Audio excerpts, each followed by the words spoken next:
మహాప్రేమ కలిగిన తండ్రి, పరిశుద్ధుడా, జీవం కలిగిన తండ్రి, జీవాధిపతి, మీకు వందనాలు, స్తోత్రాలు తెలియజేసుకుంటున్నాం. ఇదిగో తండ్రి, ఇప్పటి వరకు నాయన పాటల ద్వారా మిమ్మల్ని మహింపరిచాం. మరి ముఖ్యంగా మా ఆత్మలను రక్షించుకునే శక్తి గల వాక్యంలోనికి మేము వెళ్ళబోచుండగా సాత్వికమైన మనసుతో మీ మాటలను అంగీకరించి మా హృదయాలలో భద్రపరచుకొని ఆ మాటలు చొప్పున నడిచే ధన్యత, భాగ్యము మా అందరికీ, ఈ కుటుంబానికి దయచేయండి. ఆసోది శ్రీనివాసరెడ్డి గారు, తన భార్య, తన బిడ్డలు మిమ్మల్ని ప్రేమించి మిమ్మల్ని ఆహ్వానించిన ఆయన మీ మాటలు అనేకులకు వినిపించాలనే సదుద్దేశంతో బాప్తిస్మము తీసుకున్న సందర్భంగా మీరు వారికి చేసినటువంటి మేలులను బట్టి కృతజ్ఞతగా ఈ యొక్క ప్రార్థనను ఏర్పాటు చేసుకున్నారు కనుక ఆ కుటుంబాన్ని, బిడ్డలను దీవించండి. పరసంబంధమైన దీవెనలు, ఆశీర్వాదములు సమృద్ధిగా బిడ్డలకు దయచేయండి.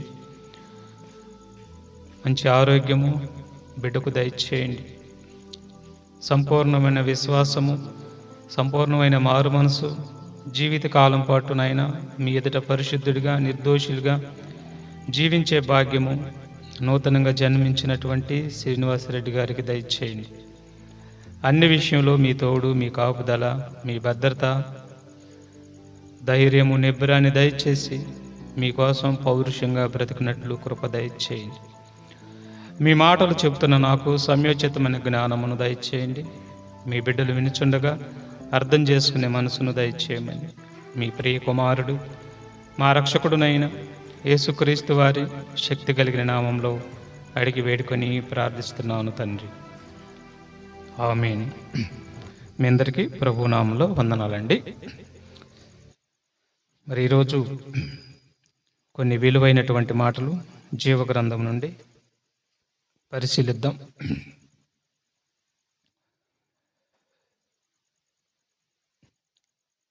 ప్రకృతిని మనము తిట్టుచున్నామా, దూషిస్తున్నామా? ప్రకృతిని మనము దూషిస్తున్నామా, తిడుతున్నామా?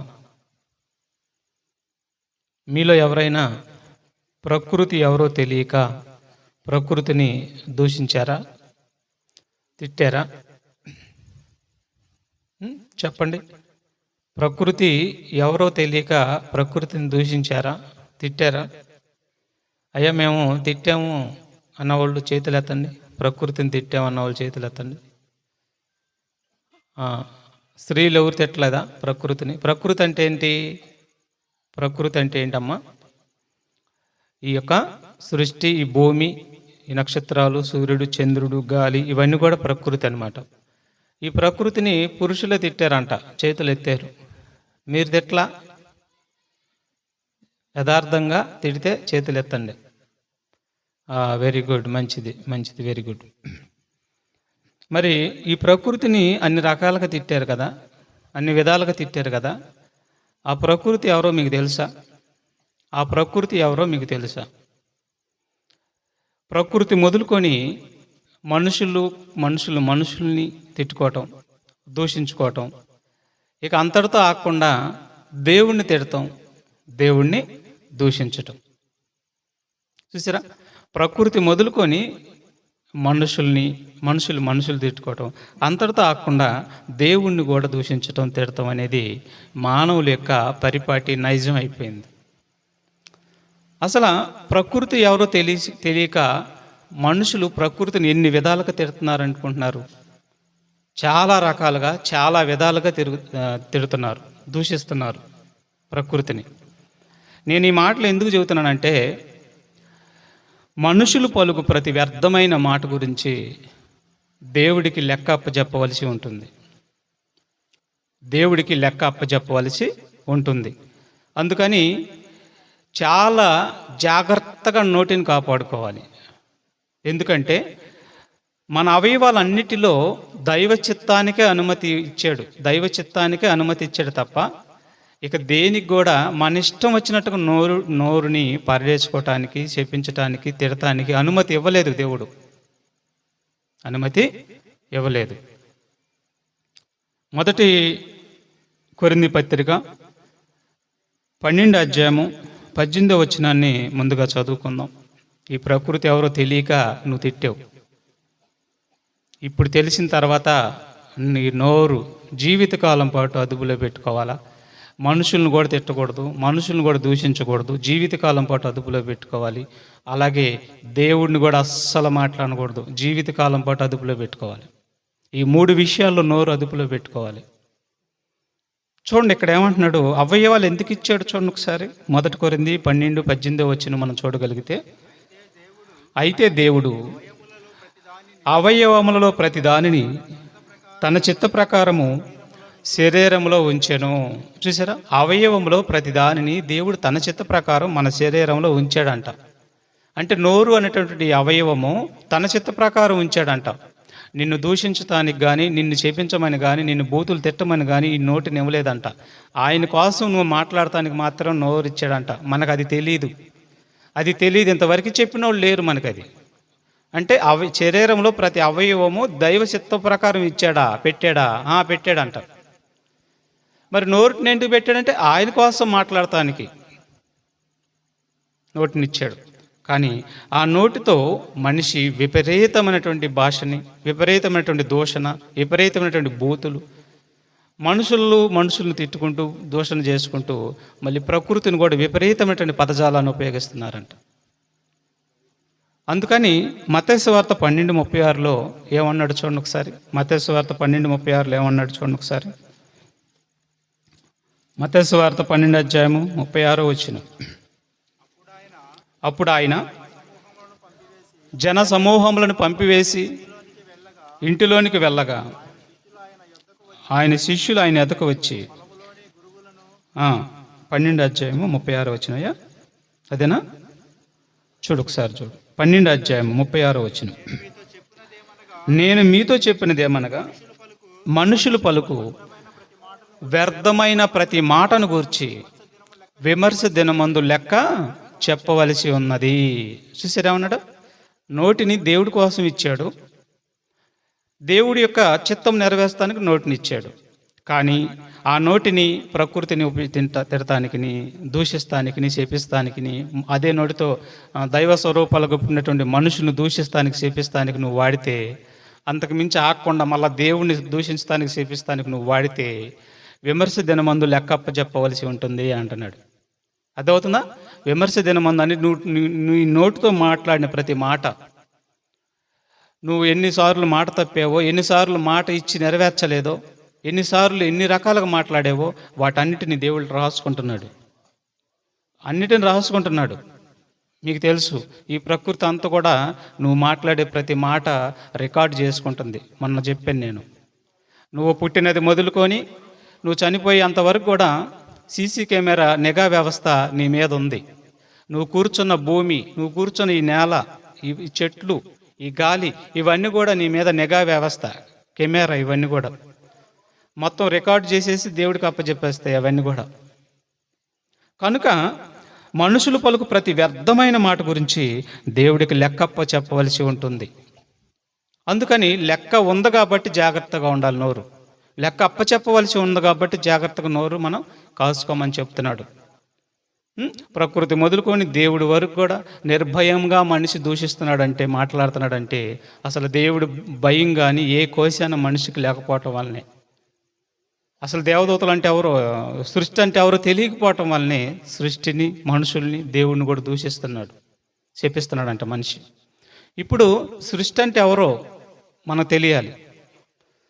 తెలియక ఇప్పటి వరకు కూడా తిట్టాం, దూషించాం, ఒప్పుకున్నారు, చేతులు ఎత్తారు. ప్రపంచంలో చాలామంది 99% ప్రకృతిని దూషించినోళ్లే, శపించినోళ్లే. కానీ అది ఎవరో తెలిస్తే నోరెత్తు కూడా మాట్లాడవు. నువ్వు నోరెత్తు కూడా ఎప్పటికీ నువ్వు చనిపోయినంత వరకు కూడా మాట్లాడు. అది ఎవరో తెలియక నువ్వు బాధపడి బాగా శపించావు, దూషించావు.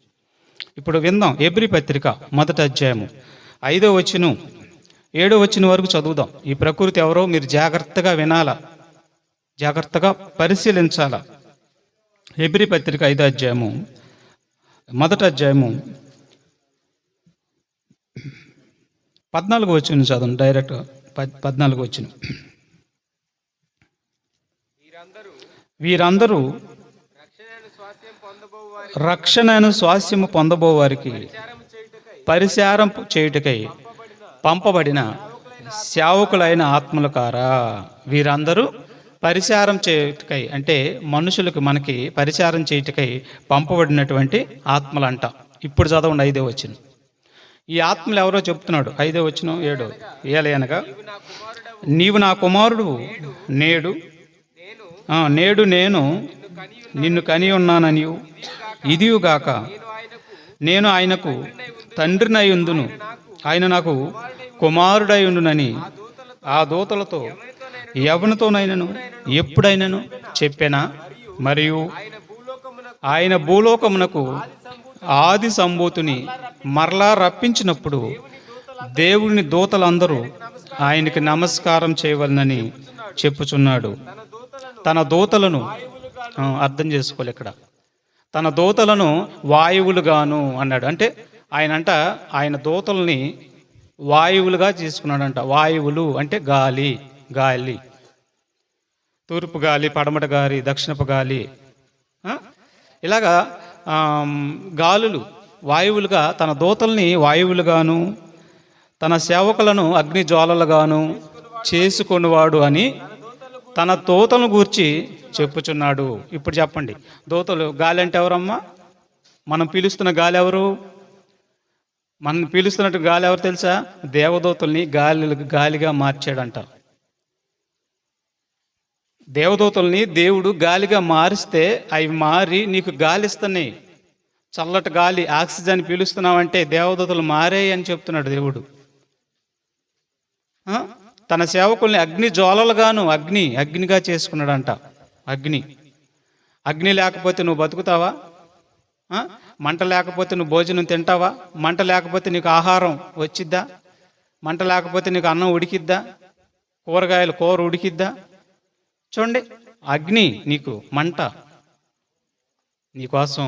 మరి అవన్నీ కూడా దూతలు అగ్నిగా మారాయి, దూతలు గాలిగా మారాయి. ఇంకో మాట కూడా చూద్దాం. ప్రకటన 16వ అధ్యాయం 6వ వచనం కూడా చదువుదాం. ప్రకటన గ్రంథం 16వ అధ్యాయము 6వ వచనాన్ని కూడా మనం చదువుదాం. ప్రియమైనోడు బిడ్డలారా, దీనికి వారు పాత్రులే, నీవు ఎలాగూ తీర్పు తీర్చి గనుక నీవు న్యాయవంతుడివని జలముల దేవదూత చెప్పగా వింటిని. చూసారా, జలముల దేవదూత అంటే జలములు ఒక దేవదూత, భూమి దేవదూత, నక్షత్రాలు దేవదూతలు, సూర్యుడు దేవదూత, చంద్రుడు, నక్షత్రాలు, చెట్లకు వచ్చే పువ్వులు, కాయలు, ఇవన్నీ కూడా దేవదూతలే. ఇవన్నీ కూడా మనకు సేవ చేయటానికి, మీకు నమ్మటానికి కొంచెం నమ్మశక్యంగా లేకపోయినా కానీ మీరు బైబిల్ రోజు చదివితే కానీ అప్పుడు మీకు అర్థమైద్ది. చూసారా, అవన్నీ కూడా మనకు సేవ చేయటానికి దేవదూతల్ని ఈ ప్రకృతిగా దేవుడు మలుచుకున్నాడంట. కోట్ల దేవదూతలు ఉన్నాయి. ఈ దేవదూతల్ని దేవుడు ప్రకృతిగా మలుచుకున్నాడంట. ఎందుకు? నీకు సేవ చేయటానికి, మనందరికీ, మనుషులందరికీ సేవ చేయటానికి. సూర్యుడు నీకు సేవ చేయాలి, చంద్రుడు నీకు సేవ చేయాలి, నక్షత్రాలు నిరంతరం ప్రకాశించాలి, గాలి నీకు సేవ చేయాలి, భూమి ప్రతిరోజు నీకు ఫలాలు ఇవ్వాలి, ఫలించాలి, అది నీళ్ళు ఇవ్వాలి, వర్షం ఇవ్వాలి. ఇవన్నీ కూడా నీకు సేవ చేయటానికి దేవదూతల్ని దేవుడు ప్రకృతిగా మలుచుకున్నాడు. నీకు సేవ చేసేవారిని విపరీతంగా శపిస్తున్నావా? నీకు సేవ చేసేవారిని విపరీతంగా తిడుతున్నావా? గాలిని తిడుతున్నావా? నీకు ఆక్సిజన్ ఇస్తుంది కదా, గాలిని ఎందుకు తిడుతున్నావు? చెప్తాను మీకు అవన్నీ కూడా ఎలా తిడుతున్నారో చెప్తాను. కీర్తన గ్రంథం 148 2-5 వరకు చదువుదాం. ఇవన్నీ ఎవరో చెప్తున్నాడు చూడండి. ఇవన్నీ ఎవరో? కీర్తన గ్రంథం 148 2-5 వరకు. ఆయన దూతలారా మీరందరూ ఆయనను స్తుతించుడి, ఆయన సైన్యములారా మీరందరూ ఆయనను స్తుతించుడి, సూర్యచంద్రులారా ఆయనను స్తుతించుడి, కాంతి గల నక్షత్రములారా మీరందరూ ఆయనను స్తుతించుడి. పరమ ఆకాశములారా, ఆకాశం పైనున్న జలములారా, మీరు ఆయనను స్తుతించుడి. యెహోవా ఆజ్ఞ ఇవ్వగా, అదిగో చూసారా, యెహోవా ఆజ్ఞ ఇవ్వగా ఇదిగో ఈ ప్రకృతి అంతా పుట్టింది. చూసారా, ఇదంతా దేవుడి మాట వల్ల, ఈ దేవుడి మాట వలన కలిగినవి. ఈ దేవదూతలు ప్రకృతిగా మారాయి, దేవుడి మాట వలన మారాయి. యెహోవా ఆజ్ఞ ఇవ్వగా అవన్నీ కూడా పుట్టాయి. అవి ఎంత సంఖ్య ఉంటే తెలుసా? ప్రకటన 5:11 కూడా చదవండి ఒకసారి. ప్రకటన గ్రంథం 5:11 అవి ఎంత సంఖ్య ఉండే చెప్తున్నాడు చూడండి ఒకసారి. మరియు నేను చూడగా సింహాసనం, జీవులను, పెద్దలను ఆవరించి ఉన్న అనేక దూతల స్వరము వినబడెను. వారి లెక్క కోట్ల కొలిదిగా ఉండెను. చూసారా, వారి లెక్క ఎలా ఉన్నాయి? కోట్ల కొలిదిగా ఉండెను. అంటే కోట్ల కొలిది దేవదూతల్ని నీ కోసం ప్రకృతిగా మలుచుకున్నాడు. మరి ఈ ప్రకృతిగా మలుచుకున్నటువంటి ఈ దేవదూతల్ని నువ్వెందుకు తిడుతున్నావు? ఎందుకు శపిస్తున్నావు? నీకు సేవ చేస్తున్న వాళ్ళని నువ్వెందుకు తిడుతున్నావు? నువ్వెందుకు చెప్పిస్తున్నావు? ఎలా చెప్పిస్తున్నావు? ఒక మాట చూద్దాం చూడండి. ఆదికాండం 1:28. వీటన్నిటినీ దేవదూతల్ని ప్రకృతిగా మలిసి మనిషి యొక్క పాదాల కింద పెట్టాడంటండి. చూడండి ఒకసారి. ఆదికాండము 1:28. దేవుడు వారిని ఆశీర్వదించెను. ఎట్లనగా, మీరు ఫలించి అభివృద్ధి పొంది విస్తరించి భూమిని నిండించి దానిని లోపరుచుకొనుడి. చూసారా, భూమిని లోపరుచుకోమంటున్నాడు దేవుడు. దాన్ని లోపరిచే గుణాన్ని పెట్టాడు. భూమిలో ఉన్న జంతువుల్ని, క్రూర మృగాలు మనిషికి లోపడమన్నాడు. లోపడుతున్నాయి. సముద్రపు చేపలను, తర్వాత సముద్రపు చేపలను, ఆకాశ పక్షులను, భూమి మీద ప్రాకు ప్రతి జీవిని ఏలుడని దేవుడు వాటితో చెప్పెను. చూసారా, ఈ ప్రకృతి అంతా కూడా దేవదూతల్ని ప్రకృతిగా మాల్చాడు. మలిచినటువంటి వీటన్నిటిని మనుషులకు లోపడమన్నాడు.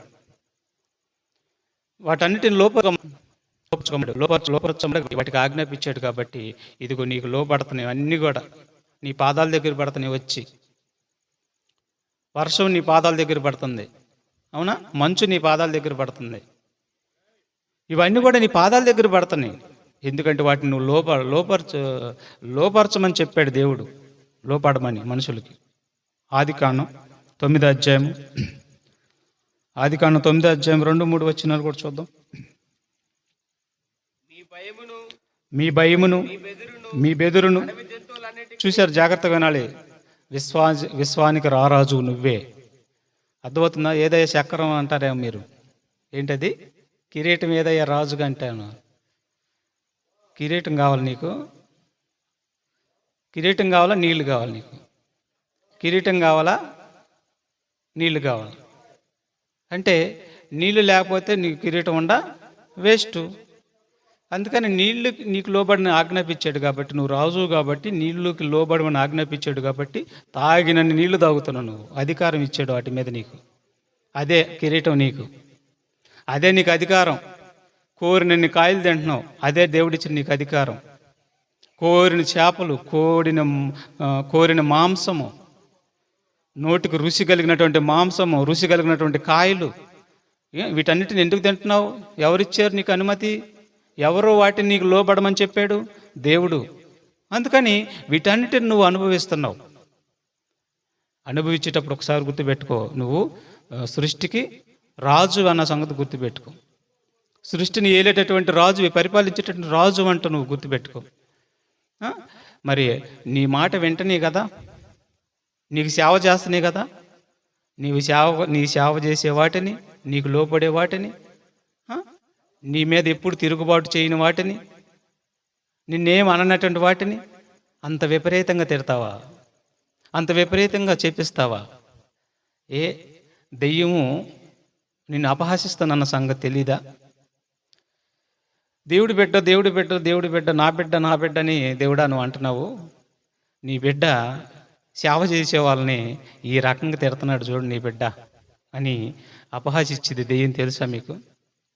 తాగే నీళ్ళు ఎత్తంటే నీళ్లు నోటికాడకు తీసుకొని వెళ్ళి నీళ్లు తాగుతుంటే నీళ్ళని తిట్టేవాళ్ళు కొందరు.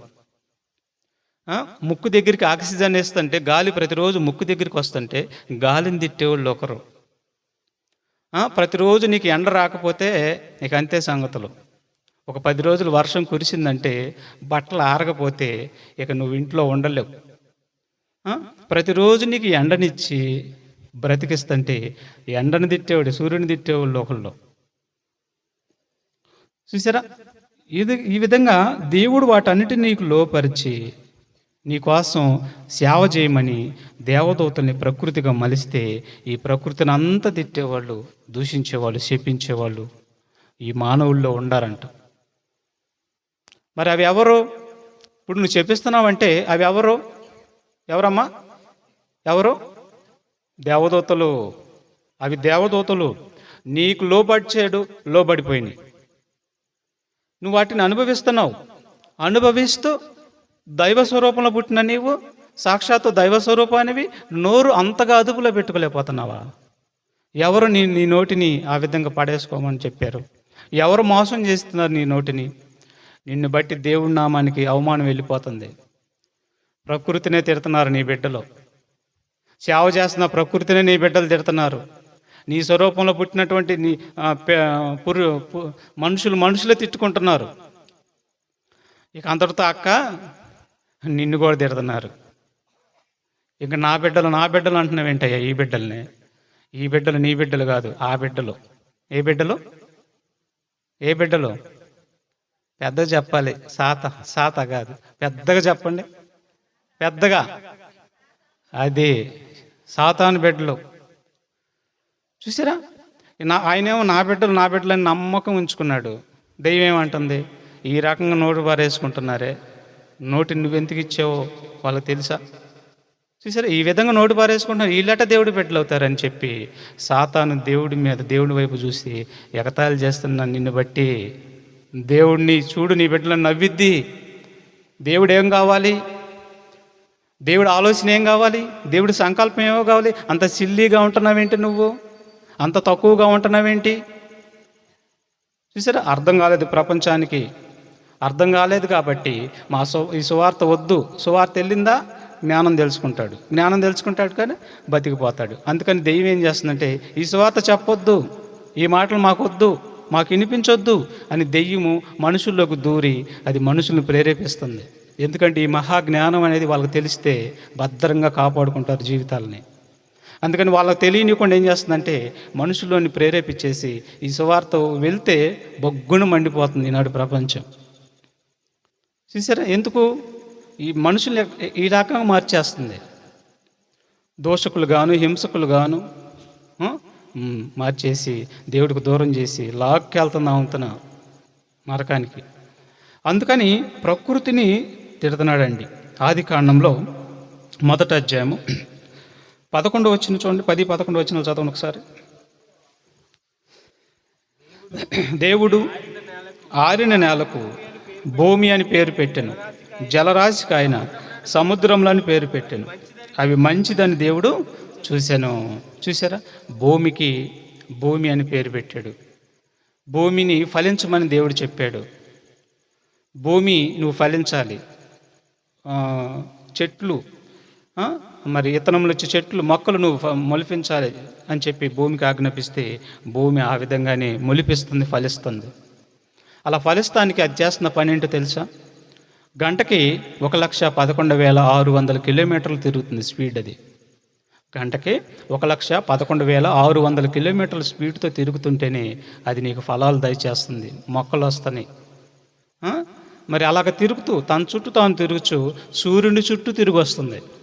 రెస్ట్ లేదు దానికి. బాగా వినాలా? నీకు సేవ చేస్తున్న భూమిని చీ భూమి అంటున్నావు. ఏమంటున్నావు? చీ పంటల భూమి, దరిద్రపు గొడ్డు భూమి అన్నారా మీరు ఎవరన్నా? పండని భూమిని తిట్టిన లేరా? నేనే దొరికాను ఆ భూమి. వాళ్ళ పంట బాగా పండుతుంది, వాళ్ళ చేను బాగా పండుతుంది. ఈ చేను కాదు చేను. చూసారా? ఎన్ని మందులు తిందో ఈ ఫలిస్తలేదు అని చెప్పి భూమిని చెప్పించిన వాళ్ళు తిట్టిన వాళ్ళు లేకపోలేదు. ఇప్పుడు ఆ భూమి ఏం చేస్తుందో తెలిస్తే రెండోసారి నోటెంపట మాట కూడా రాదు నీకు. చూసారా, 1,11,600 కిలోమీటర్లు తిరుగుతూ గిర్రం తిరుగుతుంది గాలిలో. తిరుగుచు ఏం చేస్తుంది? తన చుట్టూ తాను తిరుగుతుంది. తన చుట్టూ తాను తిరుగుతూ సూర్యుని చుట్టూ తిరిగి వస్తుంది. తన చుట్టూ తాను తిరిగే కాలము 24 గంటల కాలము. తన చుట్టూ తాను తిరుగుచు సూర్యుని చుట్టూ తిరిగి వచ్చే కాలము 365 రోజుల కాలం. నాన్ స్టాప్ లేకుండా తిరుగుతుంటేనే నీకు ముద్ద వెళ్తుంది. మరి అలాంటప్పుడు భూమిని తిట్టమని ఎవడు చెప్పాడు నీకు? భూమిని శపించమని ఎవడు చెప్పాడు? నోరుంది, నోరు దేవుడిచ్చాడు. భూమిని శపించమని కాదు, దైవ స్వరూపాలకు పుట్టినటువంటి మనుషుని శపించమని కాదు, పుట్టించిన దేవుని శపించమని కాదు నోరిచ్చింది. అలా దూషించి దూషించి దూషించి నోరులు పడిపోతున్నాయి ఈనాడు ప్రపంచంలో. చాలామంది నోరులు పడిపోయినాయి ప్రియమైన బిడ్డలు. నిజం, ఏ అవయవం ఎక్కువగా వాడబడిద్దో అది పడిపోద్ది. నిజం, ఇంతమందిని చూశాను నేను, ఇంతమందిని చూశాను. ఒక ఆయన బహుగా బిడ్డల్ని కొట్టి పాడేస్తాడు, అవుతాను చావు కొట్టేసేస్తాడు. అవుతాను కర్ర ఉంటే కర్ర ఏదుంటే అది చంపి భార్యను కొడతాడు, బిడ్డలను కొడతాడు, సావు కొట్టేసేస్తాడు. ఇక అతను కొడతమే అలవాటు అయిపోయింది. అతను ఏం జరిగింది తెలుసా? పెరాలసిస్ వచ్చేసింది. వత్తనాడంటే వెన్నులో వణుకు పుట్టాలా అవుతున్న భార్య పిల్లలకు మొత్తానికి ఏది ఉంటే అది ఇసిరేసుకో కొడతాడు ఆయన. కొడతామే ఆయన పని. ఎన్నిసార్లు కేసులు అయినా ఎన్ని జరిగినా అతను మూర్ఖత్వం మానలేదు. తంతం కొడతాం, తంతం కొడతాం, తిడతాం. మొత్తానికి మూతి మొదలుకొని అరికాలు కాలు వరకు మొత్తం పడిపోయింది. అవుతాను పెరాలసిస్ వచ్చేసింది. ఇప్పుడు ఎవరు దిక్కయ్యారు? ఎవరు దిక్కయ్యారు చెప్పండి? గర్వం అంతా అణిగిపోయింది. బంధువులు ఎవరు రారు, గర్వం అంతా అణిగిపోయింది. భార్య భర్త బిడ్డలే దిక్కైపోయారు. చూసారా? అందుకని జాగ్రత్తగా ఉండాలి, నోరు జాగ్రత్తగా ఉండాలి. ఇంత సేవ చేస్తున్నటువంటి భూమిని ఈనాడు భూమిని సేవించేవాళ్ళు లేకపోలేదండి. ఆదికాండం 1వ అధ్యాయము 16వ వచనం చదవండి ఒకసారి. దేవుడు ఆ 2 గొప్ప జ్యోతులను అనగా పగటిని ఏలుటకు పెద్ద జ్యోతిని, రాత్రిని ఏలుటకు చిన్న జ్యోతిని, నక్షత్రములను చేసెను. చూసారా? రాత్రిని ఏలుటకు చిన్న జ్యోతిని, నక్షత్రములను, పగటిని ఏలుటకు పెద్ద జ్యోతిని. పెద్ద జ్యోతి అంటే సూర్యుడు, చిన్న జ్యోతి అంటే చంద్రుడు, నక్షత్రాలు. వీటిని రాత్రిని ఏలటానికి వీటిని పెట్టాడు, పగటిని ఏలటానికి సూర్యుడిని పెట్టాడు. సూర్యుని చుట్టూ తిట్టేవాళ్ళారా? సూర్యుని తిట్టేవాళ్ళారా? ఉన్నారు. ఏంది పాడ ఎండ? ఏమెండంట? పాడెండ అంట. ఏంటి శనగతి ఎండ అంటే కొంచెం ఎండ ఎక్కువైనా కానీ బాధే, కొంచెం ఎండ రాకపోయినా బాధే. ఎండ రాలేదనుకో, దరిద్రపు సూర్యుడు ఇంకా రాలేదండి అనలా అన్నారండి. సూర్యుడిని ఈ రకంగా తిడుతున్నారా? సూర్యుడు అనుకుంటాడు, ఏం చేద్దాం, మీకోసం ఆ దేవుడు మాకు ఆజ్ఞాపించాడు కాబట్టి మీకు సేవ చేస్తున్నాం, లేదంటే మిమ్మల్ని నల్లులను మార్చినట్టు మార్చగలను నేను.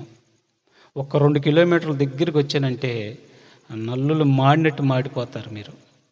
దేవుడు నా కక్షలోనే నన్ను తిప్పుతున్నాడు. నా కక్ష దాటి 2-3 కిలోమీటర్లు మీకు దగ్గరగా వచ్చానంటే ఇక మీరుండరు, ఇక భస్వం అయిపోతారు. నా దేవుడు నాకు చెప్పాడు కాబట్టి నిరంతరం మండుతూ ఉంటాను, మీకు వేడినివ్వటానికి, మీకు వెలుగునివ్వటానికి. మండుతున్నటువంటి నన్ను అంతంత మాట్లాడుతున్నారు. సరే, నన్ను అంటే అన్నారు, మిమ్మల్ని మీరు అనుకుంటున్నారేంటి? సరే, మీరు అనుకుంటున్నారా? అందరితో వదలకుండా మళ్ళీ దేవుడిని అంటున్నారేంటి? దౌర్భాగ్యులారా, ఇదేనా మీరు తెలుసుకుంది దేవుడి గురించి అని ఆ సూర్యుడు మనల్ని అడుగుతాడు. నిజం. ఇంకో మాట కూడా చూద్దాం ప్రియమైన బిడ్డలారా. ఇక వర్షం గురించి కూడా మనం చూడగలిగితే ఆదికాండం 2వ అధ్యాయము, ఆదికాండం 2వ అధ్యాయము 7వ వచనం చూద్దాం.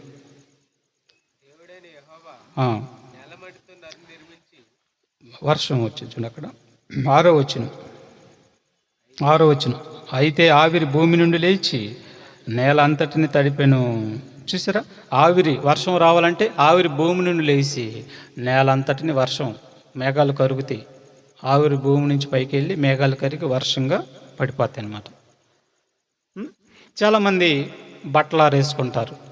బట్టలు ఆరేసుకొని వర్షం వచ్చిందనుకోండి, పాడు వర్షం. ఏం వర్షం? పాడు వర్షం. వర్షంలో పాడు వర్షాలు కూడా ఉంటాయా? ఎట్ట ఉంటాయి చూపించండి ఒకసారి. పాడు వర్షాలు అంటే మనిషి ఏం మాట్లాడాలో అర్థం కాక, నోరు ఉంది కదా, నాలిక ఉంది కదా, టకటక టకటక దొర్లుతుంది కదా నాలిక, అందుకని విడిచిపెట్టేసేస్తున్నాడు అనమాట. దెయ్యం ఏమంటుంది? అదిగో చూడు నీ బిడ్డలు అంటున్నావు, పాడు వర్షం అంట, చీనగాతి వర్షం అంట, దరిద్రపు వర్షం అంట, ఇప్పుడే ఆరిపోయినాయి, ఇప్పుడే వచ్చి పడింది. ఏం పడింది? చీనగాతి వర్షం. ఏమండి ఈ మాటలన్నీ ఓ రీజన్ నిజమే. అంటే ఎందుకు నువ్వు ఇలా తిడుతున్నావు? దాని సంకల్పం చొప్పున అది పడిద్ది, నువ్వు నేనేం చేయలేము. పడిద్ది, అది వస్తున్నప్పుడు నువ్వు జాగ్రత్త పడి తీసేసుకోవటం బట్టలో. ప్రకృతిని తిట్టే అధికారం హక్కు నీకు లేదు. ప్రకృతిని తిడతాం అలవాటు పడిన నీవు మనుషులను కూడా తిడుతున్నావు. మనుషుల్ని తిడతాం అలవాటు పడిన నీవు దేవుణ్ణి కూడా చేపిస్తున్నావు. అందుకే నువ్వు ఇక్కడే ఆగిపోవాలి. ప్రకృతి దగ్గర ఆగిపోతే మనుషులను తిట్టవు, ప్రకృతి దగ్గర ఆగిపోతే దేవుణ్ణి దూషించవు. చూసారా? అవి దేవదూతలు, జాగ్రత్తగా ఉండాలి. దేవదూతలు నువ్వు తిట్టకూడదు. నీకు సేవ చేస్తాను వచ్చినటువంటి భూమిని ఎందుకు తిడుతున్నావు? భూమి తిరగకపోతే నీకు కాయలు ఆడి నుంచి వస్తాయి. భూమి తిరగకపోతే నీకు వర్షం ఆడి నుంచి వచ్చిద్ది. భూమి తిరగకపోతే నీకు 24 గంటలు రోజు ఆడి నుంచి వచ్చిద్ది. భూమి తిరగకపోతే నీకు మంచు ఆడి నుంచి వచ్చిద్ది. భూమి తిరగకపోతే నీకు గాలి ఆడి నుంచి వచ్చిద్ది. భూమి తిరగకపోతే నీకు మరి కాయలు, ఆకుకూరలు, ఈ పండ్లు ఇవన్నీ కూడా నీకు ఆడి నుంచి వస్తాయి. భూమి నీ కోసం సేవ చేస్తుంటే సేవ చేస్తున్న భూమిని శపిస్తావా, దూషిస్తావా, తిడతావా? చూసారా? అవి ఎవరో తెలుసుకో. అవి దేవదూతలు. వాటిని తిడతానికి అలవాటు పడి నీవు సాక్షాత్తు దైవ స్వరూపాలను కూడా తిడుతున్నావు. అందరితో రాకుండా దేవుణ్ణి కూడా తిడుతున్నావు. మంచుని తిట్టేవాళ్ళు కూడా లేకపోలేదండి. ఎవరిని? మంచుని. మంచుని ఎలా తిడతారు? మంచుని కూడా తిడతారు. మంచు కొంతమంది మరి ప్రయాణం చేస్తున్నప్పుడు యాక్సిడెంట్లు అవుతాయి. యాక్సిడెంట్లు అయినప్పుడు ఈ మంచు, ఈ దరిద్రపు మంచు లేకపోతే యాక్సిడెంట్ అయ్యేది కాదు. అంటే మంచును కూడా తిడుతున్నారు వదలతల్లా.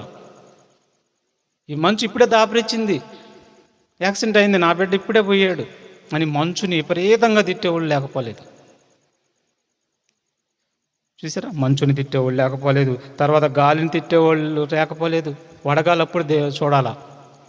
ముసలమ్మలను కానీ, వృద్ధులను కానీ, ముసలోళ్ళని కానీ చూస్తే వడగాలిని ఏం తిట్టినా తిడతారండి, మామూలుగా కాదు. చూసారా? చండాలంగా తిడతారండి, బూతుల్లాగా తిడతారండి గాలిని. గాలి నీకు వడగాలి ఎందుకు వచ్చింది అనుకుంటున్నారు? భూమి మీద ఉన్నటువంటి బ్యాక్టీరియా, ఇన్ఫెక్షన్స్ ఇవన్నీ కూడా ఆ వడగాలి వచ్చినప్పుడు గాలిలో ఉన్నటువంటి బ్యాక్టీరియాని కూడా చంపేస్తాయి. అవి నీ మేలు కోరే, ఏది వచ్చినా నీ మేలు కోరే. నీ మేలు చేస్తున్న వాటిని ఆపాకారం తిడుతున్నావేంటి నువ్వు? ఏంటయ్యా? మీ మేలు చేస్తున్న వాటిని ఆ రకంగా తిడుతున్నారేంటి? ఆలోచించండి. ఇంకా నయం అవి అలిగినాయి అనుకో, ఇక అంతే సంగతులు. అవి అలగో, వాటికి సిగ్గు లేదు. అవి అలిగినాయా ఇక నీ పని అయినట్టే. అవి అలగవు, యుగాంతం వరకు అలగవు అవి. ఎందుకంటే వాటికి నీతి ఉంది. వాటికి నీతి ఉంది. ఏంటి ఆ నీతి అంటే? దేవుడి మాట. దేవుడి మాటకు అవి లోబడతాయి. యుగాంతం వరకు అవి అలగవు. నువ్వు ఎన్నన్నా తిట్టు, తూచి అనుకుంటాయి, పట్టించుకొని కూడా పట్టించుకో, కానీ నీకే దెబ్బ. అవి దేవదూతలు. అవి వాటిని తిడతానికి అలవాటు పడిన నీవు మనుషులను కూడా తిట్టేస్తున్నావు. మనుషులు తిడతానికి అలవాటు పడి నీవు దేవుడిని కూడా దూషించేస్తున్నావు, తిడుతున్నావు. నీకు ఎంత ప్రమాదం వస్తుందో చూడండి. ఇక తర్వాత చెట్లను తిట్టేవాళ్ళు లేకపోలేదు. చెట్లు, కాయలు చెట్లు ఇస్తే గొడ్డుబోతు చెట్ట. ఏం చెట్టు? గొడ్డుబోతు చెట్ట. మా ఇంటి దగ్గర ఎందుకు పుట్టావు నువ్వు? నీకు ఎన్ని నీళ్లు పోసాను. ఏమండి ఇట్ట నువ్వు గొడ్డుమోతు చెట్ట, ఫలించట్లేదు చెట్ట నువ్వు తిడుతుంటే, నువ్వు దేవుడి కోసం ఫలించకపోతే దేవుడు నిన్నేమనాలి? ఇప్పుడు నిన్ను గొడ్డుమోడు చెట్టు అనకూడదా? ఓ గొడ్డుమోతోడా అనకూడదా నిన్ను? దేవుడి కోసం ఫలించినటువంటి నీవు గొడ్డుమోతోడు కాదా? దేవుడి కోసం ఫలించినటువంటి నీవు గొడ్డుమోద్దానివి కాదా అని దేవుడు అంటే ఏం చేస్తా? దేవుడు ఆజ్ఞలను గైకొనని ప్రతి ఒక్కరు గొడ్డుమోతోళ్ళు అన్నాడు అనుకో, దేవుడు ఏం చేస్తా చెప్పండి? అవుతారు అంతే. అందుకని చెట్లను తిట్టేవాళ్ళు ఉండారండి. అంతటితో కాదు, మీరు సైకిల్ ఎప్పుడైనా వేసుకుని వెళ్తున్నారు కదా, సైకిల్ కానీ, మోటార్ బైకులు కానీ, తర్వాత ఆ, కారులు కానీ వెళ్తున్నారా? మీరు ప్రయాణం చేస్తున్నారా? పొరపాటున పంచర్ పడితే ఏం చేస్తారండి? ప్రయాణం చేస్తున్నారు, పొరపాటున పంచర్ పడింది, ఇక అది చైనే పడింది, ఇక రావట్లేదు అది. ఏం చేస్తారు?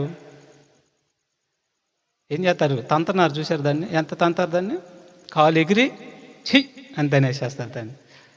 అదేమన్నా మడిసా కాలు పెట్టి తంతానికి? అంతటితో ఆగారా? ఒక మడిసిని బూతులు తిట్టినట్టుగా తిడతారండి దాన్ని. ఏం దాపరిచ్చింది సైకిల్? నీకు ఇప్పుడే దాపరిచ్చింది ఈ శనగారు దానికి. దేనికి? టైర్కి దాపరిచ్చిందంట సైకిల్కి. అది ముళ్ళు గుచ్చుకొని పంచర్ పడితే దాన్ని మనుషుల్ని తిట్టినట్టు తిడుతున్నాడు. ఎగిరి తంతన్నాడు దాన్ని. ఎగిరి తంతమే కాదు, ఒక అతను ఏం చేసేది తెలుసా? వస్తున్నప్పుడు పంచర్ పడిపోయింది. పంచర్ పడితే ఏం చేసేది తెలుసా? పక్కన చిన్న సైడ్ కాలం ఉంటే ఇక్కడ తంతి వెళ్ళి ఆడబడింది బైకు. ఇటు పెట్టి తన్నాడు అవుతాను, ఇట్లా లేచి ఆవిడబడింది. చండాలంగా తిట్టాడు దాన్ని, బైక్ని. అలాగే కారు వెళ్ళేటప్పుడు రిపేర్ వచ్చిందనుకో, ఆ కారు వెళ్ళే గమ్యానికి సరిగా టయానికి చేరుకోలేదని ఆ కారుని తిట్టేవాళ్ళు లేకపోలేదు. ఎందుకు? నీకు సేవ చేసే వాళ్ళని ఇలా తిడుతున్నారు. ఇలా తిడతాం అలవాటు పడితే మనుషులనే తిట్టుకుంటారు. మనుషులు తిట్టుకోవటం అలవాటు పడితే దేవుడిని కూడా తిడుతున్నారు. అందుకని తిడతాం అనేది ఉండకూడదు అన్నాడు దేవుడు. నోరు అదుపులో పెట్టుకోవాలి. ఇక తర్వాత గేదెల్ని, ఎవరిని? గేదెలను తిట్టేవాళ్ళు ఉన్నారా అమ్మా? ఉన్నారా లేదా? జయరాజాన్ని ఎప్పుడని తిట్టావా? చెప్పు, పెద్దగా చెప్పులే. గేదెలను ఎప్పుడని తిట్టావా? అది తిట్టాడంట. ఎలా తిట్టే చెప్పు. చూసారా? ఒక మడిసిని తిట్టినట్టే. అంటే అన్నగారు అట్ట తిట్టలే, కానీ ఉండారు దేవుడిని ఎరిగిన వారు కొంచెం జాగ్రత్తగా ఉంటారు. కానీ కొంతమంది తిట్టేవాళ్ళు ఉంటారు. దాని దగ్గర పాలు ఇచ్చినంత వరకు పిండుకుంటారు, సరైన మేత వేయరు. మేత వేయకుండా దోమల్లో పడేసి అది బాగా రక్తం అంతా దోమలు లాగేస్తాయి. తెల్లారిపాటికి దానికి బలమే ఉండదు, పాలు తగ్గిపోతాయి. పాలు తగ్గినప్పుడు దాన్ని విపరీతంగా తిడతారు. ఏనుగు తిన్నట్టు తిన్నావు, ఇన్ని పాలు ఇస్తున్నావు. చూసారా? ఏమంటారు? ఇవన్నీ నేను విన్నాను కాబట్టి చెబుతున్నాను. నేను ఏనుగు తిన్నట్టు తిన్నావు, నా సంపాదన అన్న తింటున్నావు, ఇన్ని పాలు ఇస్తున్నావు నువ్వు అని తిట్టేవాళ్ళు రాకపోలేదు. అది ఒక్కోసారి ఏం చేసేది తెలుసా? నీ పని ఎట్టా ఉందా, రా అని చెప్పి చక్కగా కూర్చుని తల్లి బాగా ఇట్లా పిండుతున్నప్పుడు కొట్టిద్ది ఒకటి. ఇక మొత్తం మూతి పగిలిపోయి 2-3 రోజులు బెడ్ రెస్ట్. ఇక అంతే. అట్ట కొట్టినవి కూడా ఉంటాయి, తంతాయి అనమాట. అవి పాపం వచ్చిందంటే ఎగిరి తంతాయి మూతికి పెట్టేసి. అట్ట తన్ని మూతి పగిలిన వాళ్ళు కూడా లేకపోలేదు. అంటే అర్థం ఏంటి? తిట్టకూడదు వాటిని. అవి నీకు సేవ చేస్తున్నవి. అందరితో రాకుండా చివరికి ముసిలితనం వచ్చిన తర్వాత వాటి మీద కనికరం లేకుండా కట్టుగొయ్యగా అమ్మేసేస్తారు. అమ్మిన తర్వాత కూడా ఎంత ప్రేమిస్తుందో చూడు గేదె నిన్ను. తోలు ఒలుచుకుంటారు, మాంసం తీసేస్తారు, ఆ తోలు నీకు చెప్పులుగా మారిపోతుంది. ఇది ఇంత సేవ చేస్తున్న వాటిని ఎట్ట నోరు వస్తుంది? ఎద్దుల బండి కట్టుకున్నామా? ఎద్దుల బండి కడతాము మనం. ఎద్దుల బండి దొన్నుల బండి కట్టినప్పుడు లాగినంత చేపు బాగా హాయ్ అని చోచో అంటారు. అవి లాగలేదనుకో, చివరి కర్ర ఉండిద్ది, కర్రకి ముళ్ళు పెడతాడు. ఏంది? ముళ్ళు. అంతటితో సెంట్రాగోల్తో కొట్టి వెళ్ళవది. ఎప్పుడైతే దానికి ముళ్ళు కానీ మేకు పెట్టి పిర్రగ పొడుస్తాడు అవుతాను దానికి, అప్పుడు పరిగెత్తిద్ది అవును తోక పెట్టి పొడుస్తారు దానికి. అంటే ఇవన్నీ నేను చూశానండి. చిత్రహింసలు చేస్తారండి ప్రకృతిని కూడా పాపం. అవన్నీ కూడా నోరు లేని కదా, అనుభవించి కానిండ్రా, చంపండ్రా, మమ్మల్ని ఏం చేస్తాం, మీకోసమే మేము, మా దేవుడు మాకు ఆజ్ఞాపించాడు, కానీ నన్ను ఓర్చుకుంటే అవన్నీ కూడా. చూసారా? రోగం వస్తే గొర్రెకి రోగం వచ్చిందా? చండాల బూతులు. ఎద్దుకు రోగం వచ్చిందా? చండాలకు మాటలు. ఏంటండి ఇదంతా కూడా దెయ్యం చూసి ఏమంటాం తెలుసా మనల్ని? నీ బిడ్డలు అంటున్నావు, ఇదేంటిరా బాబు, ప్రతి దానికి ఎట్ట తిడుతున్నారు ఏంది అని మనుషుల్ని అపాసిచ్చింది దెయ్యం. అది దేవుడి బిడ్డలు అనుకుంటున్నారు కదా మీరు. అందుకని మనలో అలాంటివి ఉండకూడదు. తర్వాత కోడిగుడ్డు గురించి కూడా మనం ఆలోచిద్దాం. ముగించుకున్నాం. ఇంకా కోడిగుడ్డు నువ్వు పెట్టినటువంటి మేత అంతా తిని అది పక్కన వాళ్ళు ఎక్కడో వెళ్ళి గుడ్డు పెట్టి వచ్చింది అనుకో, ఏం చేస్తున్నా ఆ గుడ్డు ఆ కోడిని, ఈ కోడికి బాగా అది అయింది. ఏదైంది చెప్పండి? బాగా కొవ్వు పట్టిందంట దానికి. అంటే నీ ఇంటికాడ గుడ్డు పెడితేనే కొవ్వు పట్టల దానికి. పక్క వాళ్ళ ఇంటికాడ వెళ్ళి గుడ్డు పెడితే ఈ కొవ్వు బాగా కొవ్వు పట్టింది ఈ కోడికి. ఇక దీన్ని బతకనీయకూడదు. అంటే నీ ఇంటికాడ గుడ్డు పెట్టకపోతే బతకనివా? చూసారా, ఇంటికాడ కోడి గుడ్డు పెట్టలేదని ఆ కోడిని చండాలంగా తిడితే వాళ్ళు లేకపోలేదు. అంటే ఇవన్నీ కూడా నా కళ్ళ ముందు నేను చూశాను, చాలా సందర్భాలు నేను చూశాను కాబట్టి చెబుతున్నా, అనుభవం ఉంది కాబట్టి చెబుతున్నా.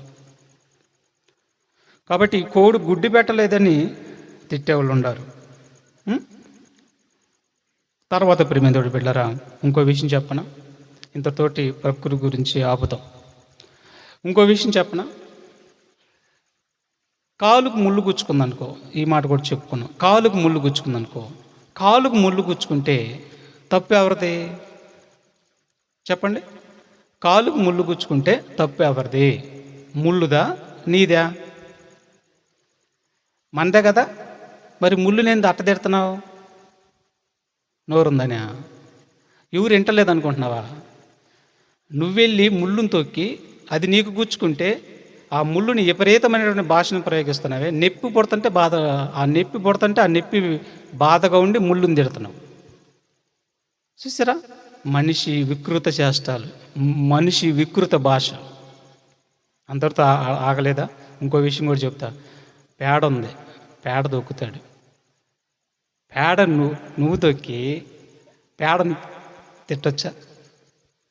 పేడనో ఇంకోటి ఏదో తొక్కావు, చూడకుండా తొక్కేసావు. తొక్కి చండాల పేడ, చీనగాతి పేడ అని పేడని నువ్వెందుకు తిడుతున్నా? నీ కళ్ళయ్యి, కళ్ళు ముందు చూసుకో. పేడను తొక్కేసి పేడను తిడుతున్నావేంటి? అది కూడా అనుకునేది, నీ అంత దరిద్రుడు లేడురా బాబు. చివరికి పేడ అయినటువంటి నన్ను కూడా తిడుతున్నావు అంటారు నాయన, నువ్వు అంత దరిద్రుడు లేడని చెప్పి ఇక అది మనల్ని మాట్లాడిద్ది. పేడని, అశుద్ధమైన వాటిని చూడకుండా కాలు వేసి వాటిని తిట్టేవాళ్ళు లేకపోలేదు, అన్నిటినీ తిడుతున్నాడు ఈ మనిషి. అందుకు అవంటే మీ అంత దరిద్రులు లేరురా బాబు అని ఈ ప్రకృతి అంతా అనిద్ది మనం. అంతటితో రాకుండా ఇంకోటి ఏం చేస్తున్నారు తెలుసా?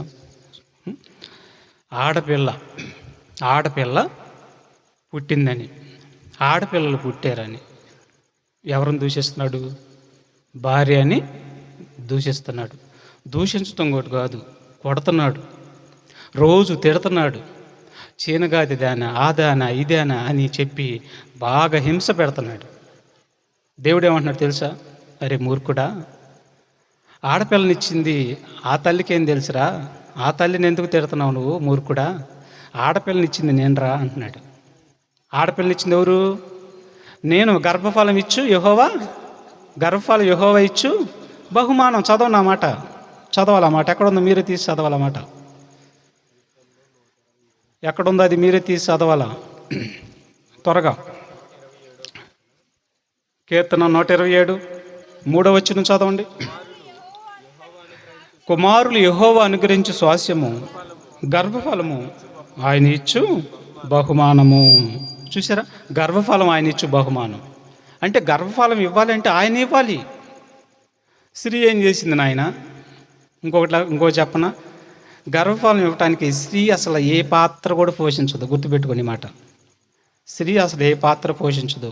గర్భఫలము పురుషుల్లో నుండే వచ్చింది, అంతే. పురుషుడే కంటున్నాడు బిడ్డని, గుర్తుపెట్టుకోవాలి మీరు. ఈ రహస్యం తెలిస్తే పురుషుడు కొంచెం మాట్లాడలేక, ఈ రహస్యం తెలియాలి.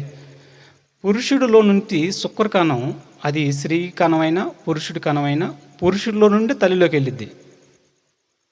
అంటే పురుషుల్లో నుంచి ఆడపిల్లైనా మగపిల్లైనా తల్లిలోకి వెళ్ళిద్ది, అంతే. తల్లిదేం లేదు అక్కడ. తల్లి గర్భంలోకి వెళ్ళిన తర్వాత ఆ తల్లి అండంతో ఫలదీకరణం చెంది ఉత్పత్తి అయింది, ఫలదీకరణం చెందిద్ది. ఆ యొక్క కణానికి తల్లి యొక్క అండము ఫలదీకరణం చెంది పిండంగా మారి గర్భంగా మారిపోయి ఉత్పత్తి అయింది, పెరిగిద్ది. ఆ యొక్క శుక్ర కణం ఉత్పత్తి అవటానికి తల్లి యొక్క గర్భము సహకరిస్తుంది తప్ప పురుషుల్లో నుండి ఆ స్త్రీ వచ్చేసింది స్త్రీలోకి. పురుషుల్లో నుండి పురుషుడు బయటకు వచ్చాడు, పిల్లోడు బయటకు వస్తాడు. పురుషుల్లో నుండే పిల్ల బయటకు వచ్చింది శుక్రకణం రూపంలో. ఇప్పుడు చెప్పండి, స్త్రీది ఏమైనా ఉందా? స్త్రీకి అంద ఆడపిల్లల్ని? స్త్రీకి అంద లేదు. కాబట్టి పురుషుడే కన్నాడు. ఇంకొక మాటకు మనం ఎక్కువగా మాట్లాడితే పురుషుడిని అనాలే ఒకలా అంటే. కాబట్టి స్త్రీని చూసారా, ఆడపిల్లలుగా అందరినీ స్త్రీని తిట్టేవాళ్ళు లేకపోలేదండి. అంటే ఈ జ్ఞానం తెలియక, జ్ఞానం అర్థం కాక తిడతా ఉంటారు. కాబట్టి జాగ్రత్తగా ఉండాలి. ఇంకో మాట చూద్దాం, యాకోబు పత్రిక. ఇలాంటి వారు ఇలాగ నోరు పారేసుకోవటం, దేవుణ్ణి దూషించటం, దేవుణ్ణి తిడతాం, ప్రకృతిని తిడతాం, మనుషులను తిడతాం, మనుషుల్ని చెప్పించటం, మునమలలాడతాం, గుణగుణలాడతాం, గుసగుసలాడతాం, సనగటం, తిడతాం, ఇవన్నీ కూడా దేవుడికి పూర్తిగా వ్యతిరేక దిశలో ఉన్నాయి. ఇట్టి వారు దేవుడికి భయభక్తులు లేని వారు అంటున్నాడు. చూడండి, యాకోబు పత్రిక 1వ అధ్యాయము ముగి చేసుకున్నాక, యాకోబు పత్రిక 1వ అధ్యాయము 26వ వచనం చదువుతాం. యాకోబు పత్రిక 1వ అధ్యాయం 26వ వచనం. ఎవడైనను నోటికి కళ్ళెం పెట్టుకొనక తన హృదయమును మోసపరుచుకొనుచు భక్తి గలవాడనని అనుకొని ఎడల వాని భక్తి వ్యర్థమే. చూసారా, నోటికి కళ్ళెం పెట్టుకోకుండా నేను భక్తి గలవాడను అని స్త్రీ అనుకున్నా, పురుషుడు అనుకున్నా వారి భక్తి వ్యర్థం. భక్తి వ్యర్థం అయితే నరకానికి పోతారు.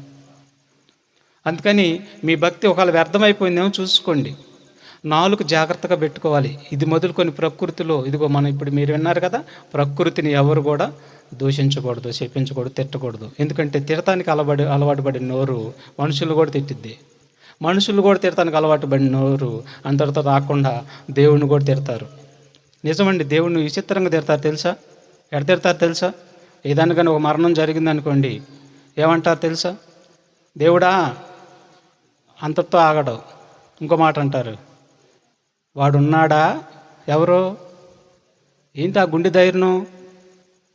గుండె ఆగిపోయింది, జాగ్రత్త. దేవుడిని వాడున్నాడా లేడా? వాడుండి పైనుండి చూస్తున్నాడా లేడా? ఆ మాట అన్నప్పుడు గుండె ఆగిపోతే ఏం చేస్తా? ఆపేస్తే నిన్ను. కరుణామయుడు, జాలి కలిగిన దేవుడు, నువ్వు తిడుతున్నా కానీ ఏం చేయలేకపోతున్నాను నిన్ను. తెలుసా దేవుడు ఎంత ప్రేమ చూపిస్తున్నాడో చూడండి. అందుకని నోరు ప్రకృతిని దూషించకూడదు, తిట్టకూడదు. సాక్షాత్తు దైవ స్వరూపంలో పుట్టిన మనుషులను కూడా తిట్టకూడదు. అపవిత్రులు అయిపోతాం, పాపులం అయిపోతాం, నరకానికి పోతాం అంతే. అందుకని తెలుసుకొని ఈ నోరు ఎందుకు ఇచ్చాడంటే దేవుడి కోసం ఇచ్చాడు. చివరిగా ఈ మాట చదువుకొని ముగించుకున్నాం. ఈ మాట చదవండి, యాకోబు పత్రిక 3వ అధ్యాయము 5 నుంచి చదవండి, త్వరగా ముగించుకున్నాం. నోరు 3వ అధ్యాయం 5 నుంచి. అలాగుననే నాలుక కూడా చిన్న అవయవమైనను బహుగా అదిరిపడును, ఎంత కొంచెపు నిప్పు. చూసారా, నాలుగు గురించి చెప్తున్నాడు, మన నోటి గురించి చెప్పేస్తున్నాడు. నీ నోరు నిన్ను తగలబెట్టేసిద్ది అన్నాడు, ఒకటే మాట. నీ నోరు పాతాళానికి తీసుకుని వెళ్ళిపోద్దని చెప్పాడు, ఒకటే మాట. నీ నోరు నిన్ను చంపటానికి కారణమైద్ది అన్నాడు. నీ నోరు నిన్ను పతనం చేసిద్దని చెప్పాడు. నీ నోరు దేవుడి మేలులు రాకుండా నీ నోరే కారణం అని చెప్పాడు. నీ నాలుక నీళ్ళల్లో ఉందనుకుంటున్నావు కదా, అది నీళ్ళల్లో లేదంట, అగ్ని గుండం అంట నీ నాలుక. చెప్పాడు, చదువు నా మాట. అదిగో నాలుక అగ్నియే. నాలుక మన అవయవంలో ఉంచబడిన పాప ప్రపంచమై సర్వ శరీరమునకు మాలిన్యము కలగజేస్తున్నది. ప్రకృతి చక్రమునకు చిట్టు పెట్టును, అది నరకం చేత చిచ్చు పెట్టబడును. మృగ, ఈ మాట అర్థం చేసుకునండి, ఎంత వండర్ఫుల్ మాట. ఈ మాట చూడండి, మృగ, పక్షి, సర్ప, జలచరములు, ప్రతి జాతియు నరజాతి చేత చాదు కాజాలును. అంటే అర్థం ఏంటి చూసారా? చాదు కాజాలును అంటే చాదువులు అయిపోతాయి. చాదు కాజాలు చాదువుగా అయిపోతాయి మనిషికి. ఏనుగు నీకు లోపడిపోద్ది, పాములు నీకు లోపడతాయి, సింహం నీకు లోపడిద్ది, పులి, చిరుతపులి మొత్తాన్ని నీకు సాధు కాజాలుగా చేసుకుంటున్నావు. వాటిని సాధు కాజాలుగా చేసుకుంటున్నావు నీకు అసలు బుద్ధి లేదన్నాడు దేవుడు. నీ నోట్లో ఉన్నదాన్ని నువ్వు అదుపు పెట్టుకోపోతున్నావు, నువ్వు మూర్ఖుడివి. చూసారేమన్నాడు? ఇన్నిటిని నువ్వు మరి అదుపులో పెట్టుకుంటున్నావు కదా. నీ నోట్లో ఉన్నది చూడు, ఒకటి నీళ్ళలో ఉందనుకుంటున్నావేమో, అది తినటానికి రుచి చూస్తుంది అనుకుంటున్నామేమో. అగ్ని, దహించు అగ్ని అది అన్నాడు చెప్పాడు నీ నాలుక. చూడండి ఏమన్నాడు ఆడ. ఏ నరుడును నాలుకను సాధు చేయనెరడు, అది మరణకరమైన విషముతో నిండి ఉన్నది. ఏమండి, నాలుగు గురించి ఎన్ని మాటలు చెప్పాడు? నాలుక అగ్ని అన్నాడా? ఇప్పుడు అదే నాలుగుని ఏమన్నాడు? విషం అన్నాడు. ఆ విషం నాలుక విషముతో నిండి ఉన్నది. అది నిరర్గళమైన దుష్టత్వమే. అంటే నాలుకలో దుష్టత్వం ఉందంట, నాలుకలో విషం ఉందంట, నాలుకలో అగ్ని ఉందంట. ఎవరన్నా చెప్పారు ఈ మాటలు? చెప్పారా? ఎవరు చెప్పరు. ఎందుకంటే వాళ్ళకి అందవి అందవు. మీరు చాలా ధన్యులు. జాగ్రత్తగా నేర్చుకోండి, జాగ్రత్తగా పాటించండి. దేవుడు మీ కుటుంబాలను దీవిస్తాడు, మీ కుటుంబాలను ఆశీర్వదిస్తాడు. మీకు ఏదైనా అనారోగ్యం ఉంటే దేవుడు ఆరోగ్యం దయచేస్తాడు. దేవుడు ఆజ్ఞలు గైకుంటే ఆరోగ్యం ఇస్తాడు మీకు, ఆజ్ఞలు గైకుంటే. ఇంకా చదువుదాం ముందుకు. దీనితో తండ్రి అయిన ప్రభువును, ఇదిగో చూసారు, దేవుణ్ణి స్తుతిస్తారంట. దానితోనే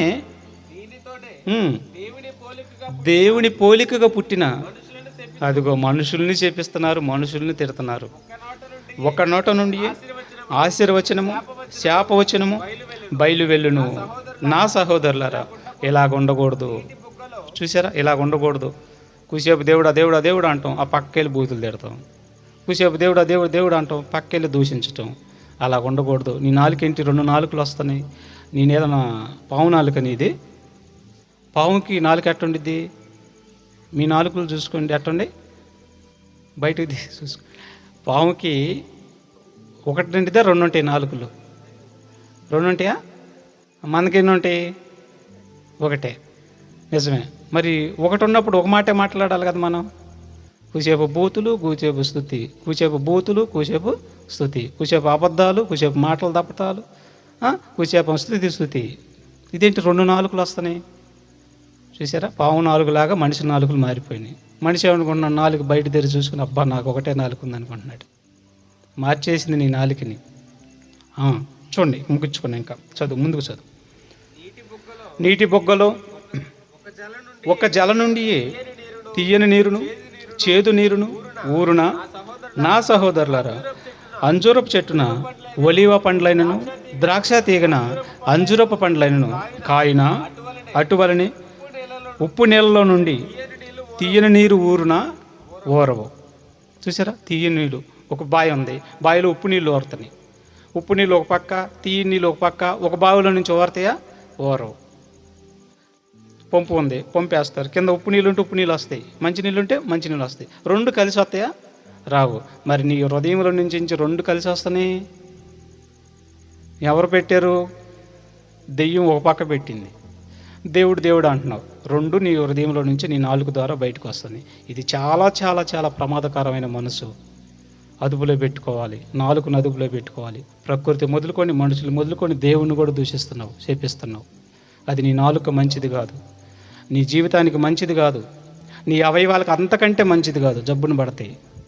జాగ్రత్తగా. ఇప్పటి వరకు ఒకవేళ దేవుణ్ణి కానీ, సృష్టిని కానీ, మనుషులను కానీ ఏమన్నా చేపించేవేమో, ఒప్పేసుకొని ఇదిగో ఈ యొక్క చల్లపూట ఒప్పేసుకో, మోకరించు, ఒప్పేసుకో, క్షమించయ్యానను, క్షమించబడతావు. ఇక మీదట నువ్వు ప్రకృతిని కానీ, లేదంటే మనుషులను కానీ, లేదంటే దేవుణ్ణి కానీ ఎట్టి పరిస్థితుల్లో నోరు పాడేసుకోబాక, తిట్టబాక. కాబట్టి మరి ప్రకృతి ఎవరమ్మా? ప్రకృతి ఎవరో చెప్పండి ఒకసారి, ముగించుకున్నాం. ప్రకృతి ఎవరో? దేవదూతలు. నీకు సేవ చేస్తానికి వచ్చిన దేవదూతని నువ్వు తిట్టకూడదు. కాబట్టి తిట్టకుండా నోరు మనం అదుపులో పెట్టుకొని దేవుని యొక్క ఆశీర్వచనములే పలుకుదాం, దేవుడి మాటలే పలుకుదాం. దుర్భాష ఏదైనా మన నోట రానియకుండా దేవుడికి ఇష్టంగా బ్రతుకుదాం, పరలోకానికి వెళ్దాం. ప్రార్థన చేసుకున్నాం. మరి మన మధ్య ఉన్నటువంటి సహోదరుడు విక్టర్ వచ్చి ప్రార్థన చేస్తాడు.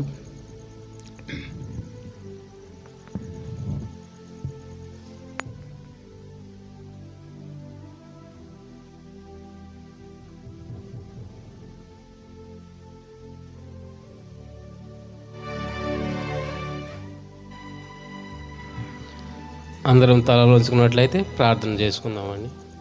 మహాపరిశుద్ధుడా, మహోన్నతుడా, సర్వోన్నతుడా, సర్వశక్తిమంతుడా, సర్వాధికారి, మీకే వందనాలు, స్తుతులు, స్తోత్రాలు తండ్రి. ఇదిగో ప్రభువా, నీ దాసుడు చెప్పిన మాటలను బట్టి మీకు వందనాలు, స్తుతులు, స్తోత్రాలయ్యా. ఇదిగో తండ్రి, మరి మా నాలుకను మా నోరును మేము కాచుకొని తండ్రి, ఏ విధంగా మేము జీవించాలో మీ వాక్యం సెలవిస్తున్న విధంగా మేము జీవించడానికి తండ్రి మీ కృపా జ్ఞాన ఆత్మను మాకు దయచేయండి. ఇదిగో తండ్రి, మరి ఇక్కడ మారు మనసు నిమిత్తము ప్రభువా అయా అక్కడ కూడిక ఏర్పాటు చేయబడి ఉన్నది. అయా ఇదిగో ఎందు నిమిత్తం ఏర్పాటు చేయబడిందో అయా మీకు తెలిసి ఉన్నది కాక ప్రభు అక్కడ కూడి ఉన్న ప్రతి బిడ్డను కూడా జ్ఞాపకం చేసుకోండి. అయా ఇదిగో తండ్రి, ప్రతి విషయంలోనూ మీ నామానికి మహిమ తెచ్చే విధంగా మేము ఉండటానికి కూడా కృపా సహాయం దయచేయమని. ఇదిగో తండ్రి, విన్న వాక్యం ప్రతి ఒక్క బిడ్డ హృదయంలో నాటబడినట్లు అది సహాయం దయచేయమని. దుష్టుడు వచ్చి దాన్ని తీసుకొని వెళ్లకుండా ప్రభువా అయా మంచి నేలబడిన విత్తనం వల్ల ప్రభువా ఫలించినట్లు సహాయం దయచేయమని మీకే మహిమ ఘనత ప్రభావాలు చెల్లించుకుంటూ మా రక్షకుడైన యేసుక్రీస్తు నామములో అడిగి వేడుకుంటున్నాం తండ్రి. ఆమేన్.